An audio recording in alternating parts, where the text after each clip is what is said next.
Good evening, one and all.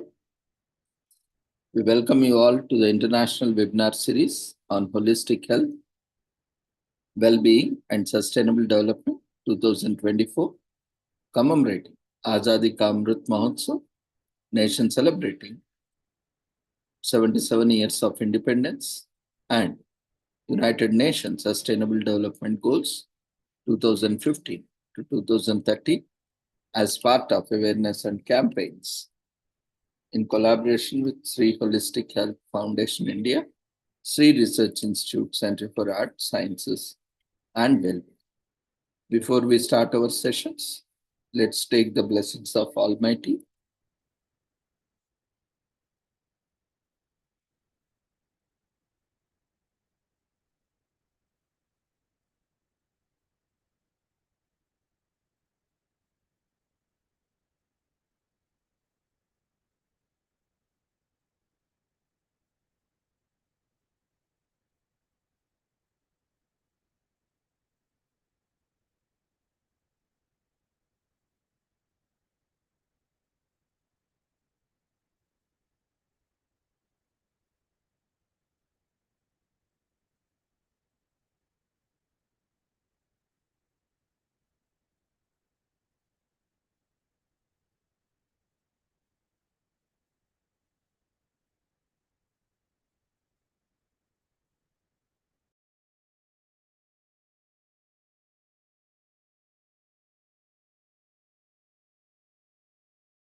कुरुत्वं कल्याणम् आरोग्यं धनसम्पदः शुभं कुरुत्वं कल्याणम् आरोग्यं धनसम्पदः शत्रुबुद्धिविनाशाय दीपज्योतिर्नमोऽस्तुते दीपज्योतिर्नमोऽस्तुते शुभं कुरुत्वं कल्याणम् आरोग्यं धनसम्पदः शुभं कुरुत्वं कल्याणम् आरोग्यं धनसम्पदः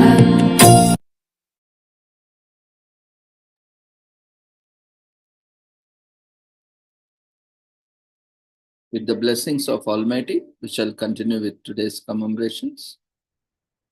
Today,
just a second.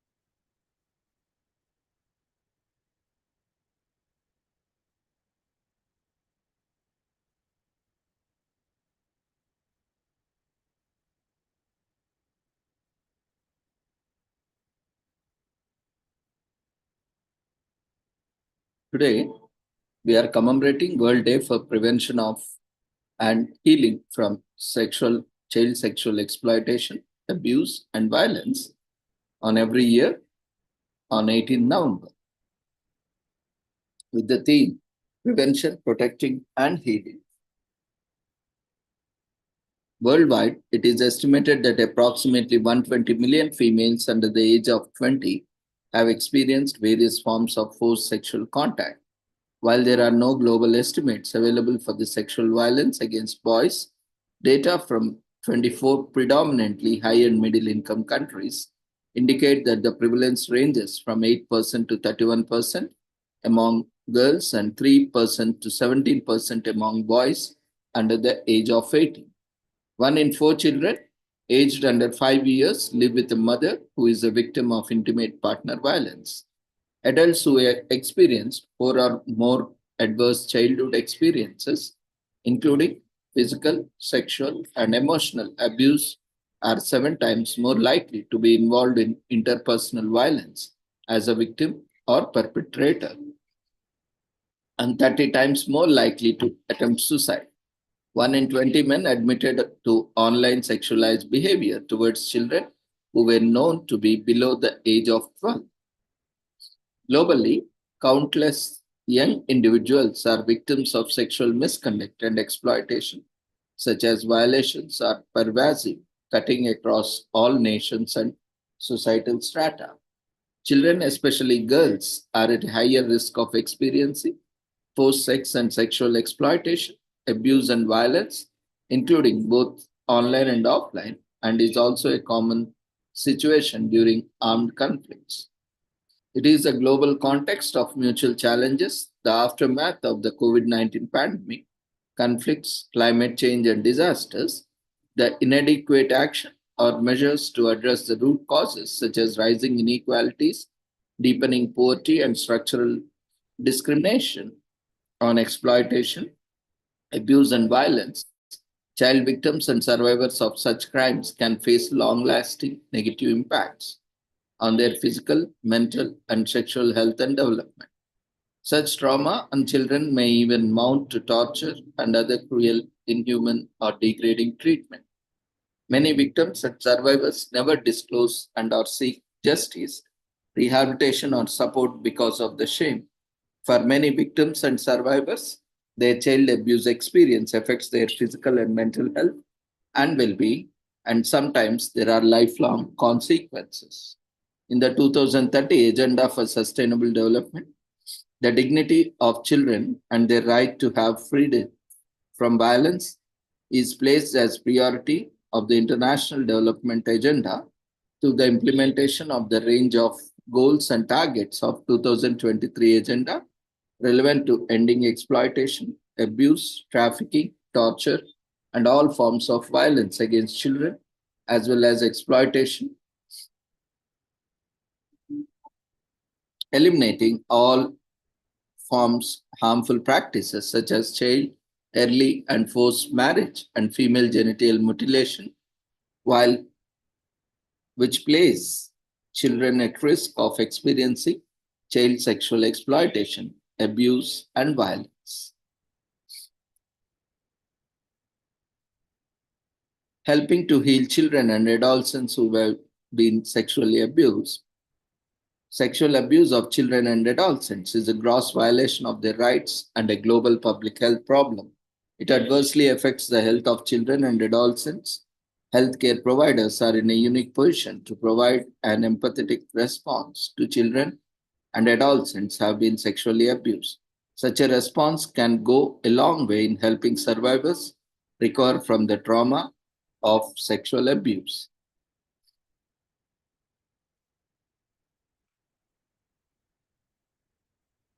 When we look at the background of this history of this day, the sexual abuse and exploitation of children and violation of human rights and a public health problem with significant consequences for global health and development.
The United Nations,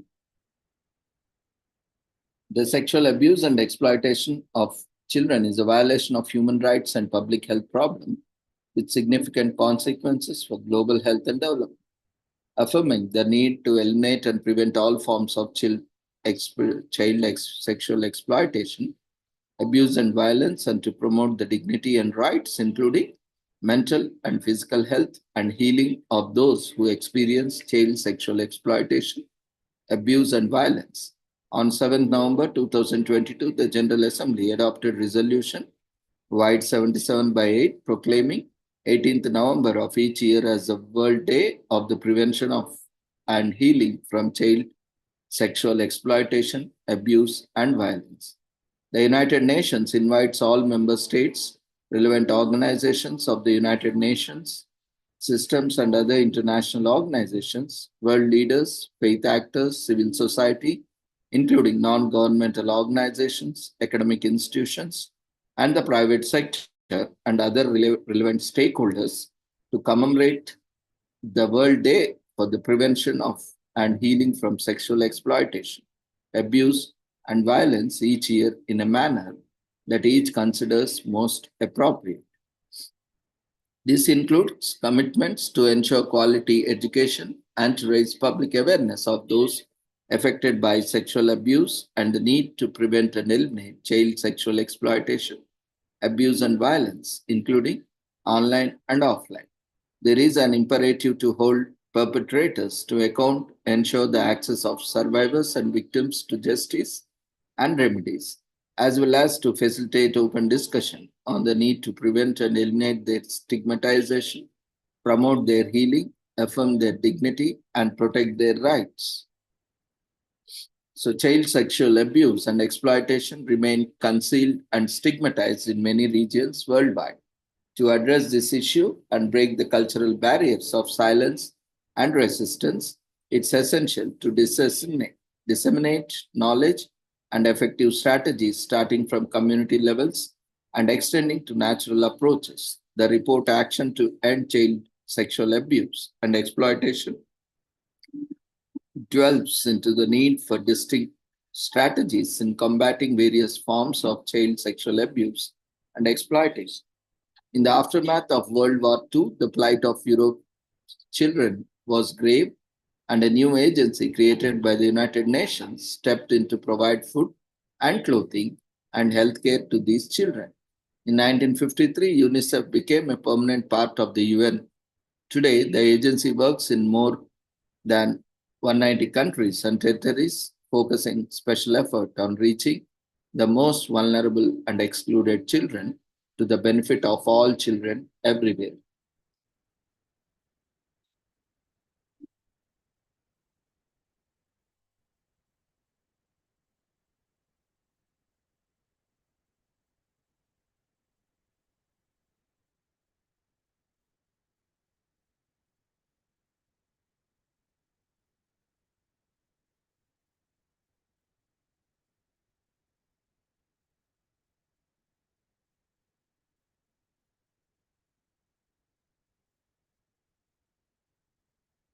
Today is also commemorated as International Occult Day in US, which is celebrated on November 18th. It is a day to reveal in unknown and dwell into the depths of the mysteries that surround us. It aims at looking in the shadows and at the stars of the unknown mystic world.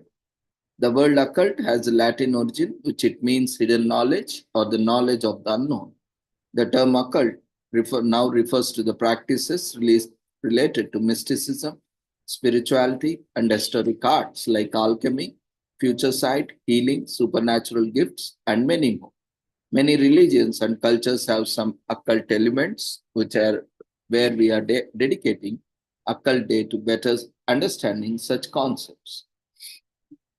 Occultism is as old as humans. We do not know the origins exactly, though there are various legends associated with it. It is as old as Vedas and Puranas because we have seen both good and bad, good or evil, both existed as dark and light. But we know that in the West, the word was coined somewhere around the 16th century in Europe. The term occult refers to practices organized outside religions that have roots in magic, the supernatural, mythical beasts, and magical concoctions. Though basically this was existing as a remedy, but unfortunately, people with vested interest have been using it for other purposes. Occult practices also include searching for oneself, the search for the meaning of life, the profane thoughts and messages one ought to feel from deep dwelling to the inner self. The quest to find spiritual awakening, etc., are all part of occult practices. One might question the relevance of occultism in modern times, but occult factions are still active, and there are more than 1 million people in the USA who believes in it. Occultism is fast gaining momentum, just like in the old days, but it is different now. Occult practices are not about world domination through dubious practices. Now it is more about conquering the inner self and finding the truth beyond human comprehension, or so it is the general case. Modern societies considers occultism as pseudoscience. Occult day, on other hand, is devoted to dwelling on the mystery of what is unknown. It is day for experimentation and the discovery of powers that have yet to be sensed and discovered. A day to find the full potential of the soul and nature around us. It is beyond the scope of science, so they do not understand what is this, so they themselves call as pseudoscience, because it is they cannot explain the phenomena which are beyond the scope of science.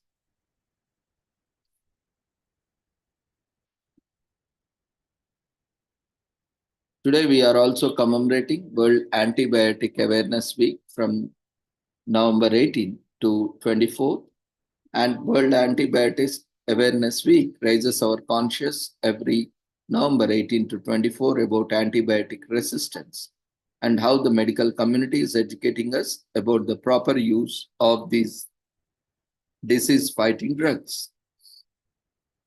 The World Health Organization defines in this way, antibiotic resistance occurs when the bacteria change in response to the use of these medicines.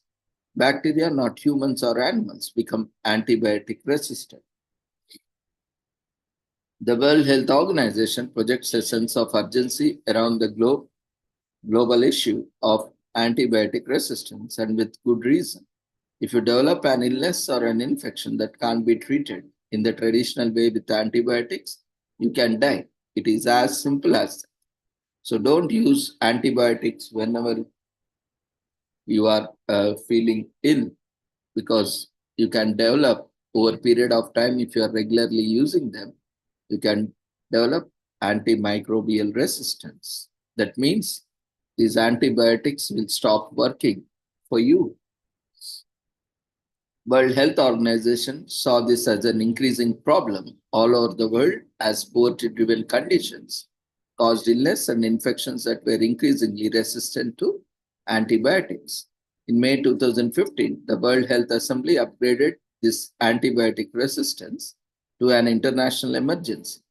World Health Organization described the problem as new resistance mechanisms are emerging and spreading globally, threatening our ability to treat common infectious diseases. A growing list of infections such as pneumonia, tuberculosis, blood poisoning, gonorrhea, and foodborne diseases are becoming harder and sometimes impossible to treat as antibiotics become less effective. World Health Organization outlined 5 goals and global antibiotic resistance, including raising awareness, increasing monitoring and research, reducing infections, making the best use of antimicrobial medications, and committing to sustainable investment.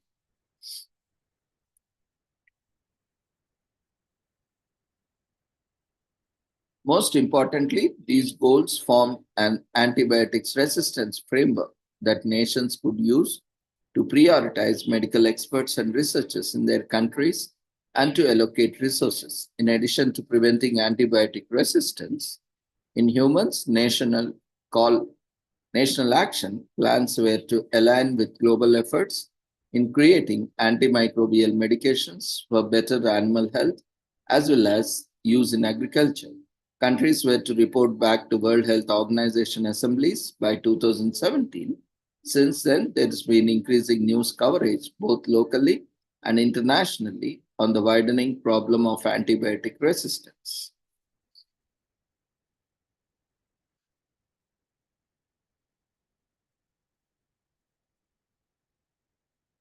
Antibiotics kill bacteria causing infection and diseases, but there are some diseases where bacteria can grow stronger, even multiply despite antibiotics. This means deadly diseases can spread unchecked without stronger antibiotics.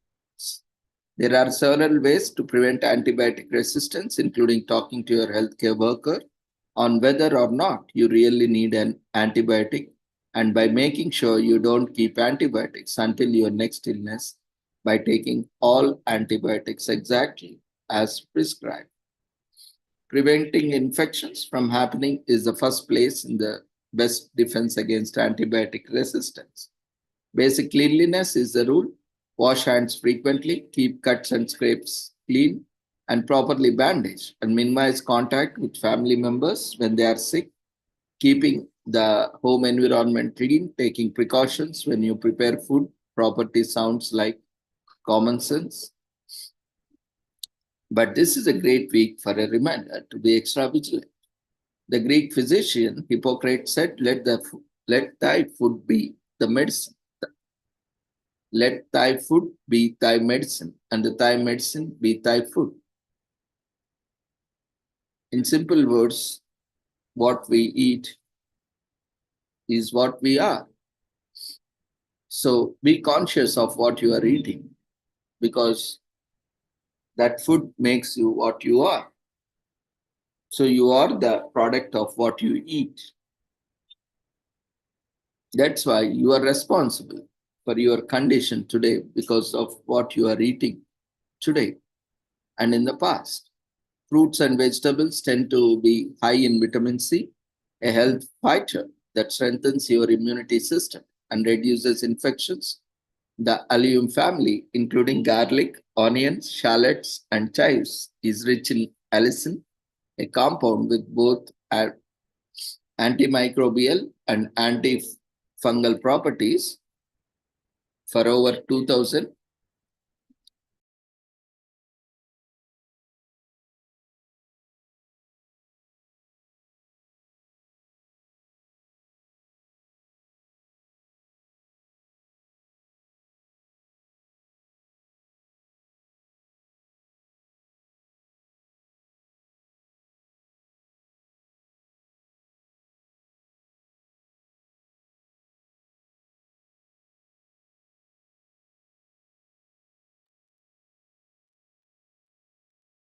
for over 2000 years, honey has been used as an antibacterial, especially when it's combined with cinnamon.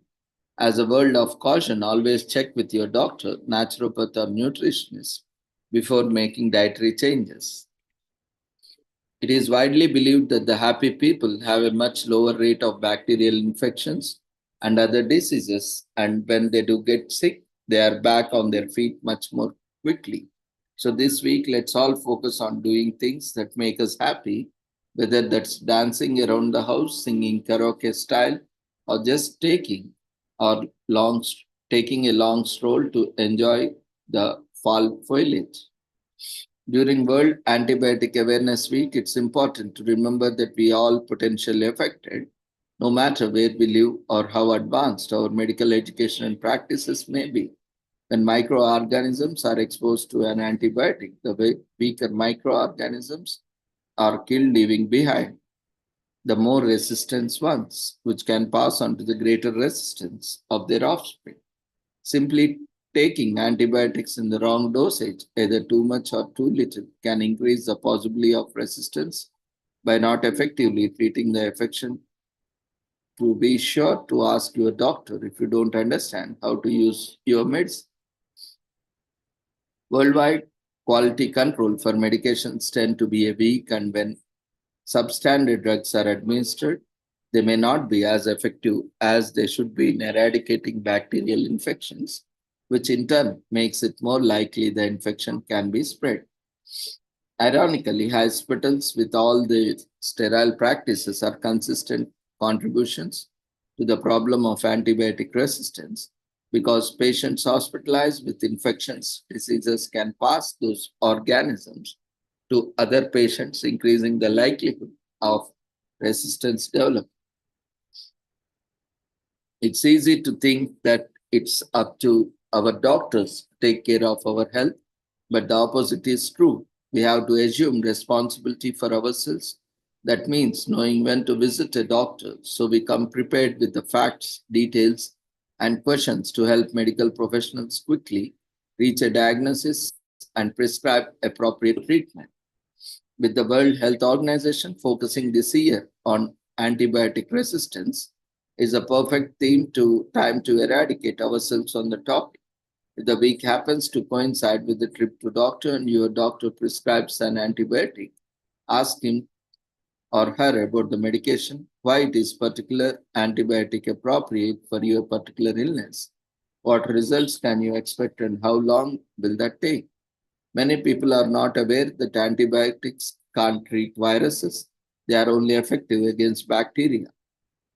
This is why there's no still cure for common cold, which is virus based. So if your doctor diagnoses a virus type illness, don't insist on a prescription for an antibiotic because it may not help you because that is bacteria and virus both are different and there may be some exceptions. So do discuss with your doctor. This week is also commemorated as National Hunger and Homeless Awareness Week in US from November 18th to 26th, celebrated each year, 1 week before Thanksgiving. It takes place from November 18th to 26th this year. Creates awareness about the big problem the less fortunate face in society. With the upcoming holiday season and harsh winters, it can be a particularly different time for many, especially those who are struggling with hunger and shelter. Throughout the week, donations are made and volunteers sign up for the programs that aim to feed and rehabilitate those in need. Doing your bit for the needy is a great way to spread the festive cheer.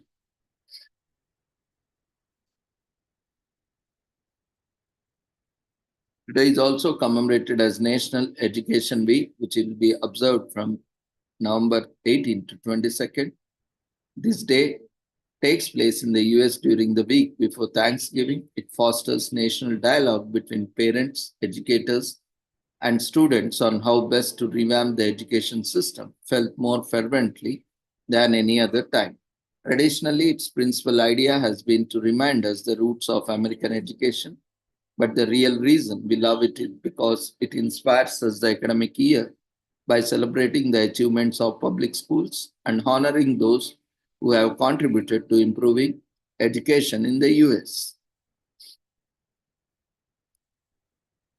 This week is also commemorated as Book Week Scotland in November, in UK from November 18 to 24. Is a celebration of books, reading, and all things literature.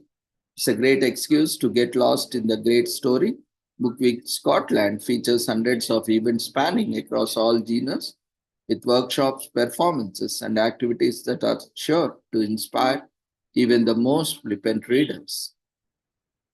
Whether you are a history buff or a budding illustrator, a keen cook, or a sports fanatic, Book Week Scotland has something for everyone. This week is also commemorated as American Education Week in US, which is held before Thanksgiving. This year it starts on November 18th and ends on November 22. American education grew to be what it is now. American Education Week is celebrated to remind and re-inspire us to make education in America even better. as we celebrate the pace-setting contributions to the educational system.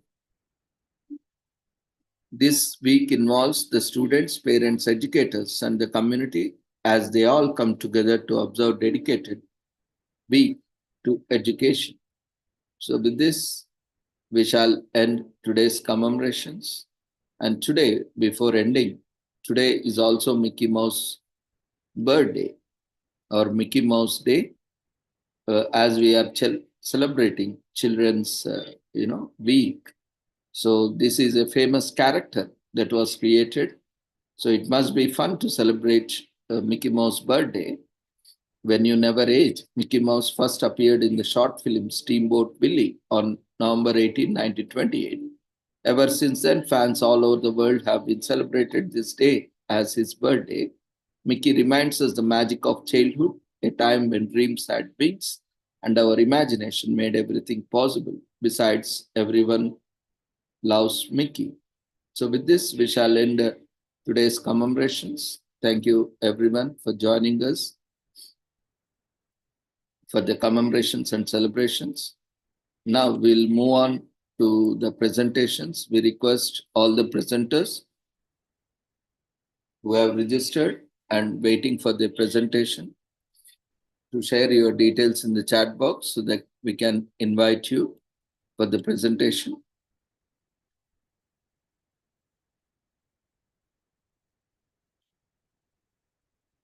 So today we have with us Mr. Pradeep, who is animal activist working on animal welfare since a decade and very much dedicated and active in the animal welfare field. So he would be presenting on impact on malnutrition on children health in India. Pradeep, you can unmute yourself, start your audio and video and presentation.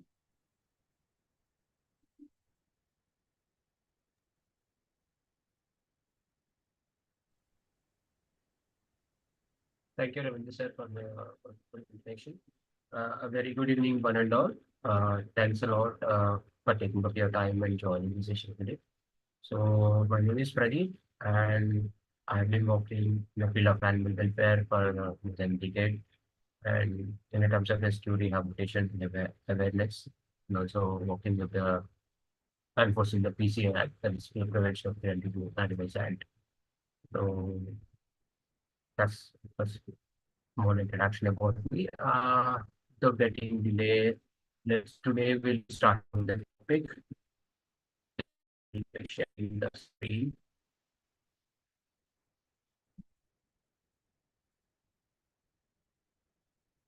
Hope my screen is visible to everyone. Yes, Pradeep, you can continue. Thanks, sir. Thanks a lot, sir. So today I'm going to talk about the impact of malnutrition on children health in India. So malnutrition is one of the public health issue, not only affecting uh, adults, especially men and women, it's also affecting the children health. Let's look about the what actually the issue of malnutrition lies.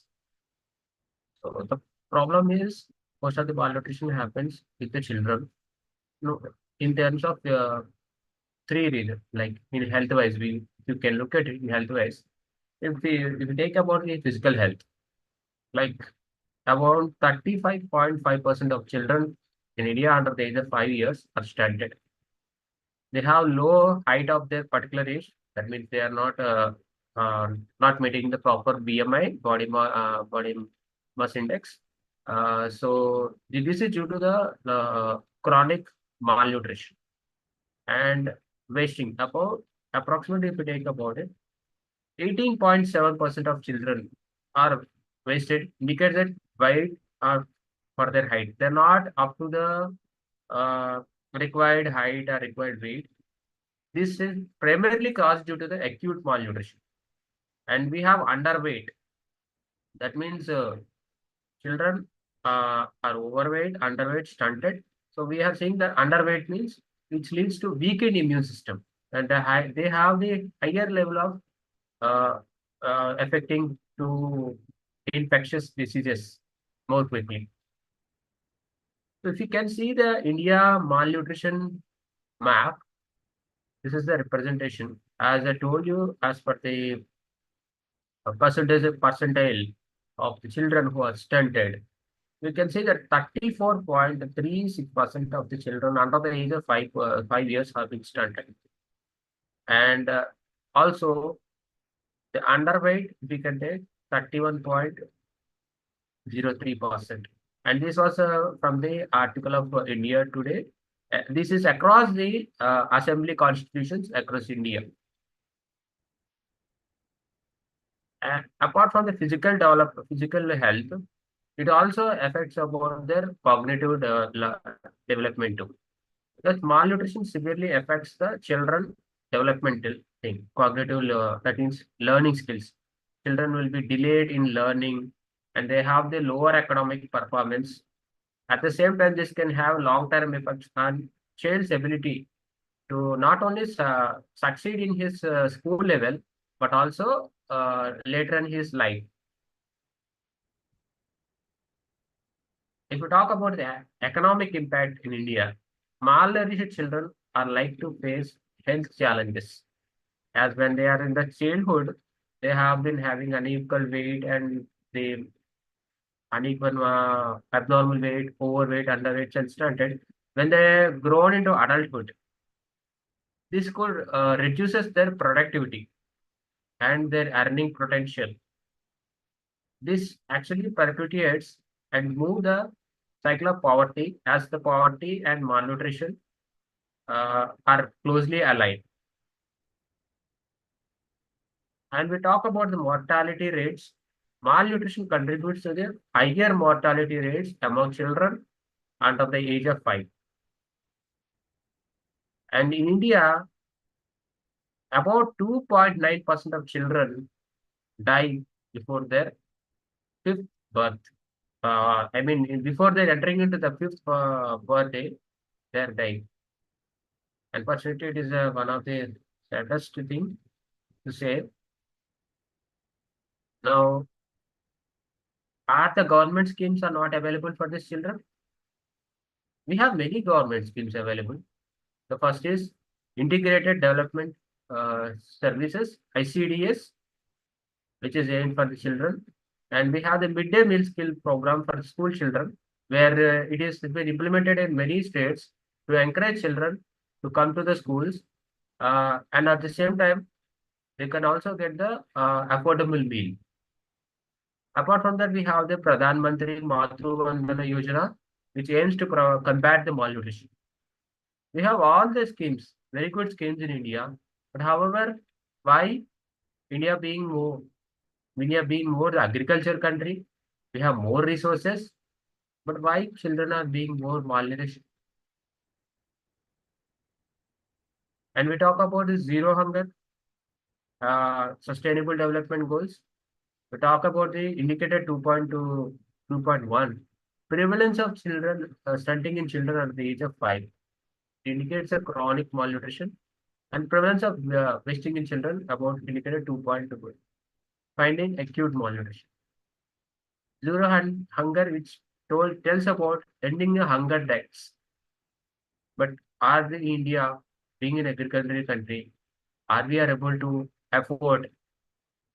Are we able to end the hunger deaths? Are we able to overcome the nutrition? That's a jigsaw puzzle which we have to think about. And we see about the global hunger index. India ranks around the 105. In the rank of global hunger index, India ranks about 105. And in the year 2021, it was about 101. And the rank of India has drastically decreasing. And even many news channels and reports, they state that it's labeled as a serious thing. We are far more behind our neighboring countries like Bangladesh, Pakistan, Sri Lanka. It's not about the lack of resources. We have resources, we have everything. But why the malnutrition problem is becoming a more prevalence in India, and why children are becoming a victim of it. We can see that why India can't feed her people is today three in less food per India, and 40% of children in India are malnourished. And at the same time, India loses 40% of its food because 40% of the food has been wasted. Because one circle of one side of the coin, we see that people are not able to even get the food. One side of the coin, we have wasting of the food. It may be lack of.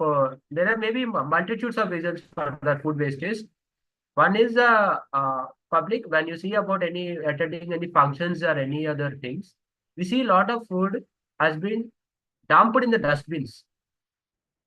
They have been wasting of the food, and it's the farmers hardened. He cultivates the crops and he gives us the food. One who have the privilege of the having the food. Sometimes I feel that why people are wasting the food because why the others, even some people are sleeping with hunger. They're sleeping with hunger all the nights on the streets and they can't get able to get the food. And the bizarrest situation is they go to the dustbins to get the food, to eat that food. The food we are throwing outside, they're eating that. Why it is happening? The problem is it's not about not knowing that. We know that food wastage is a problem.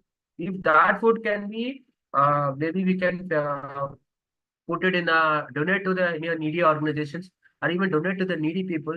That could fulfill their hunger. We all know that, but still we throw the food on the dustbins, and this is the one of the major problem. And the other hand is production of the food systems. If you see about the animal agriculture point of view, because I am from the animal welfare, so when we talk about the production of the food systems, for producing of 1 kg of chicken, it requires around 4,324 liters of water. That much of water resources have been fed for, and that too animal is being safe condition? No, it's been not in safe condition. It's been put in a very, as a small battery cage, we call it. That is something like if you can stand in a A4 sheet of a paper, how do you feel uncomfortable? That same thing, that animal has been put into the battery cage. There is no movement for the animal.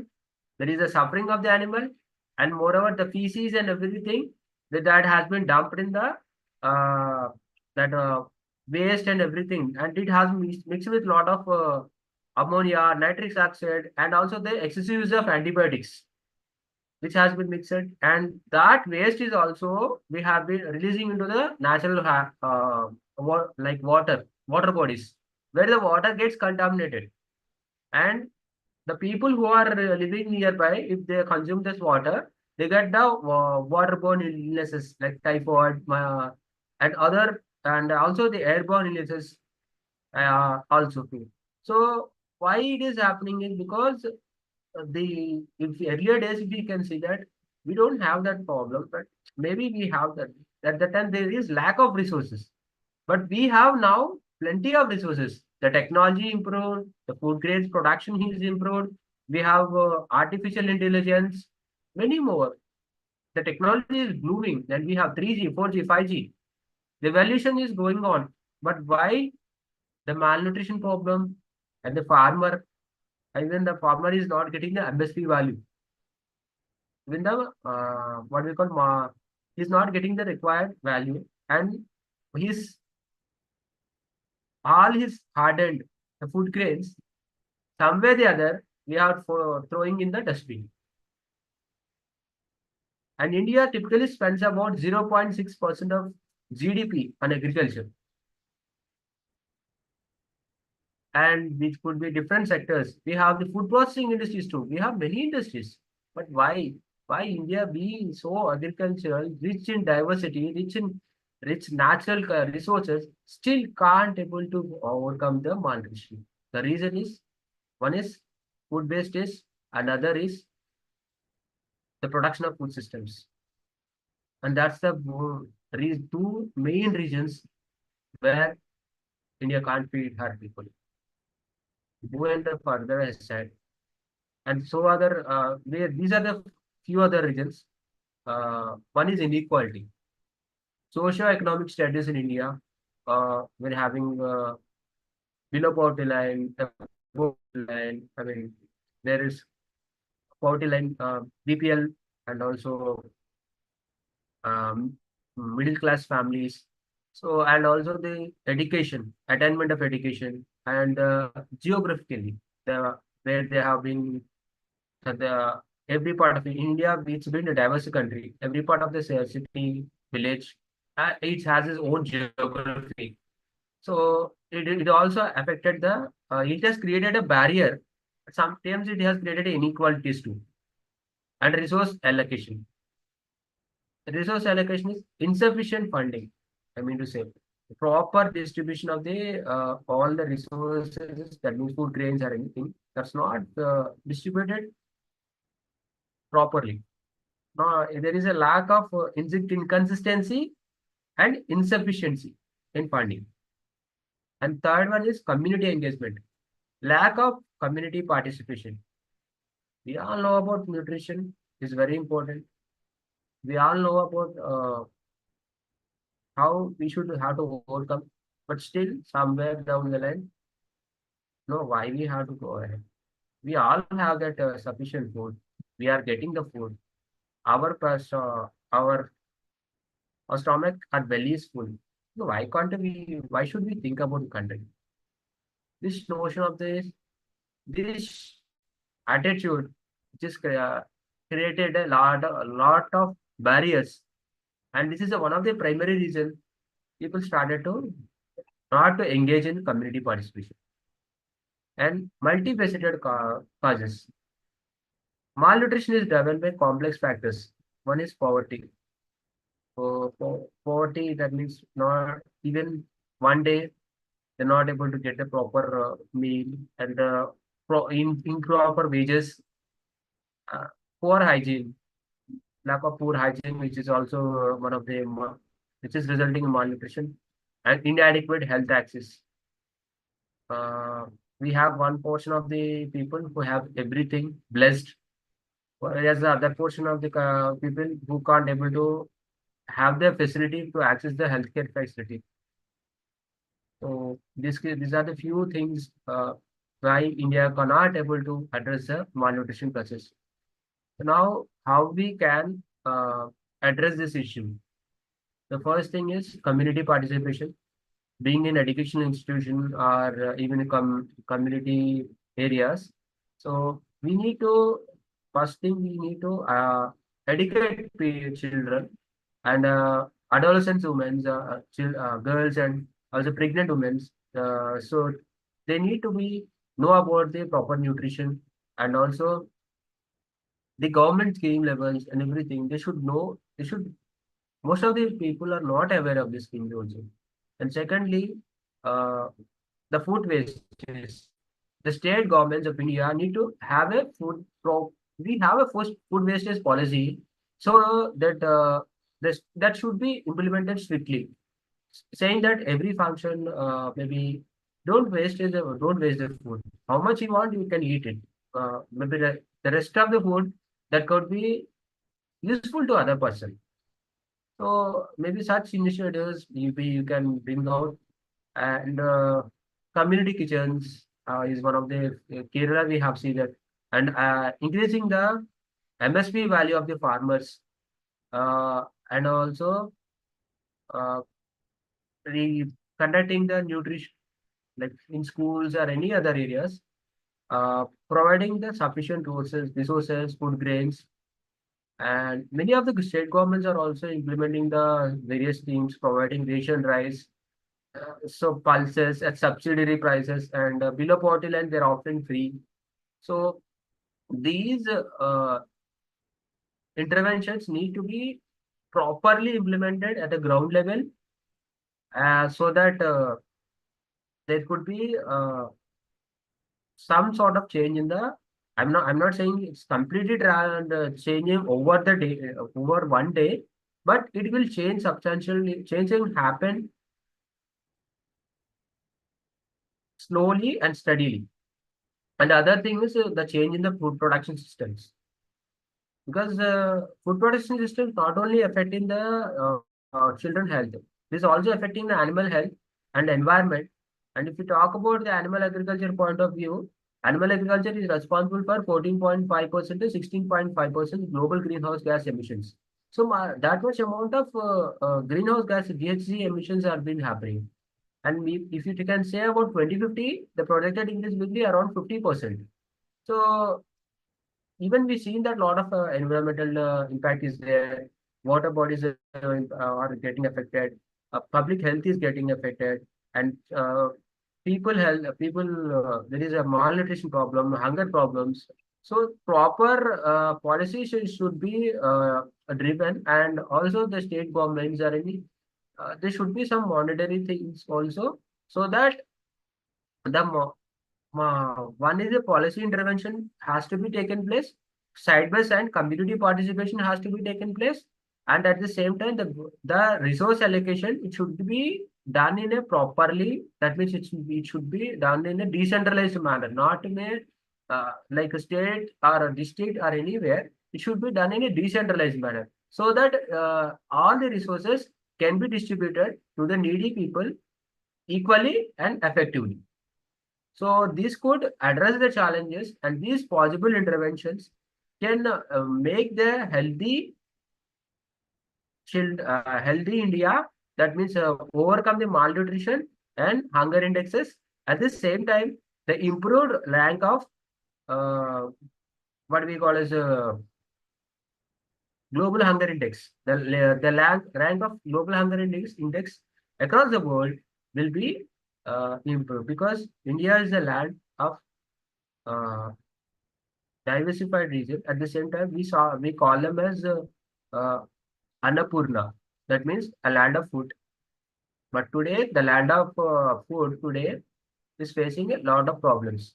These are the positive. These are when we overcome all these problems with community participation, policy intervention, and awareness, such sort of initiatives.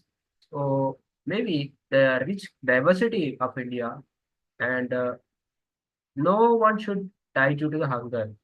That global target, like you talk about sustainable development goals, ending the hunger, and also ending the hunger in all the forms, can be achieved, but it all requires strong political will, community participation, policy intervention, and mainly awareness. So these interventions can bring a transformative changes, not straight ahead, but slowly and steadily. India can grow to India can reach a significant I mean, India can reach the significant position in terms of global hunger index, and the malnutrition rates also slowly and steadily uh, decrease. At the same time, the millets are one of the traditional source of ancient source of our food systems. We are forefathers. Everyone has been using millets. So providing them at a subsidiary level, that could also reduces the protein deficiency, iron deficiency. So that could brings a pay towards Arogya Bharat. There would be no malnutrition problems. So with that, I'm ending my presentation. Thanks a lot, everyone, for so patiently listening to me, and thanks a lot to Sri Holistic Health Foundation of India, SRICAS, and especially thanks a lot to Ravinder sir for being uh, every time giving me a wonderful opportunity, increasing more youngsters and everyone. to present their knowledge so that it can help others to learn. Thank you, Ravindra sir. Thank you, one and all.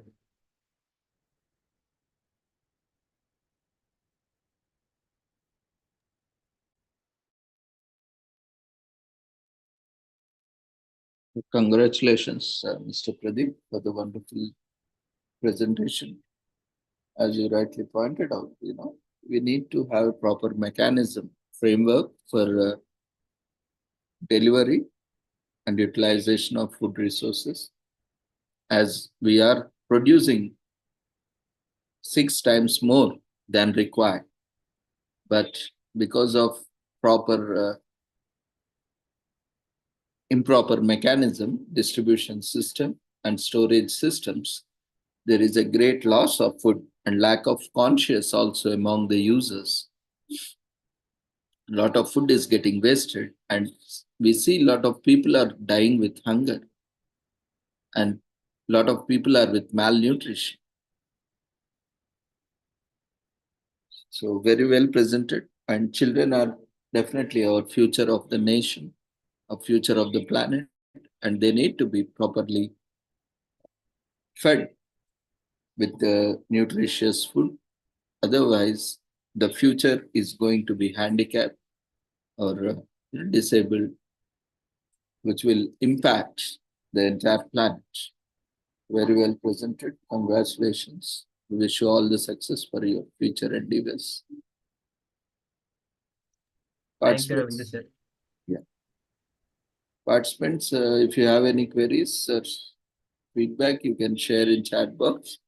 And we request everyone to quickly fill up the feedback form, which will be raised in the form of polls before you leave the platform.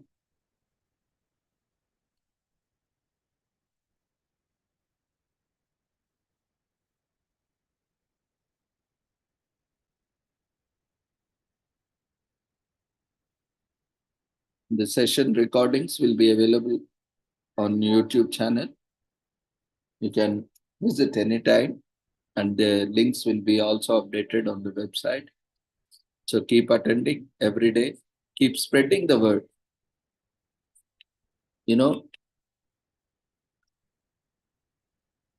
Good deeds can be done without any much efforts. Like just spreading a word, spreading an information to others, which might be useful. That simple act can also be part of it.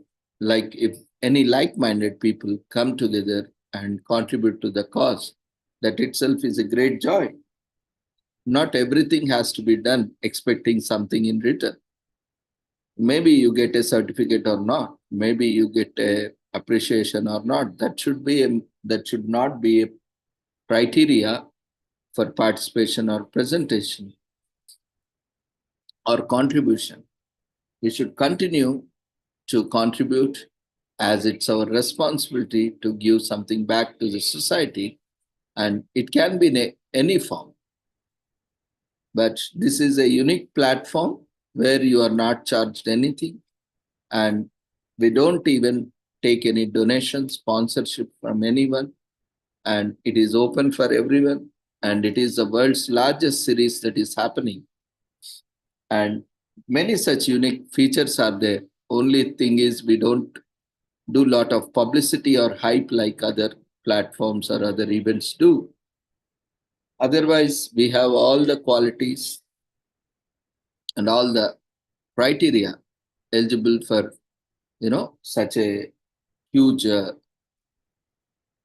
publicity. But, we strictly adhere and practice Sanatana Dharma. That means, we have to do charity without any expectations. And daily 2 hours is a charity from my own side and like-minded people who are associated together with this organization. We have come up on this platform. Every day we are contributing more than 2 hours. 2 hours is just the platform time, but more than 2 hours, we are spending another 2 to 4 hours, around 6 to, sometimes it goes to somewhere 2 to 8 hours, 10 hours. It's not just that we come and stay on the platform. We need to do a lot of background work, technical work, which goes on, and promotion of the events, not a kind of promotion, but sharing of information on various platforms and preparing. It takes a lot of time and efforts. So we request everyone, those who are joining, those who are willing to join, those who have joined, to continue to contribute, and don't worry about the benefits. The benefits will definitely come one fine day, but don't keep expecting on a daily basis that you have done something and you need to get something back. So with this, I shall conclude today's session. So request everyone to fill up the feedback form before you leave the platform. So see you all tomorrow. Take care. Good night.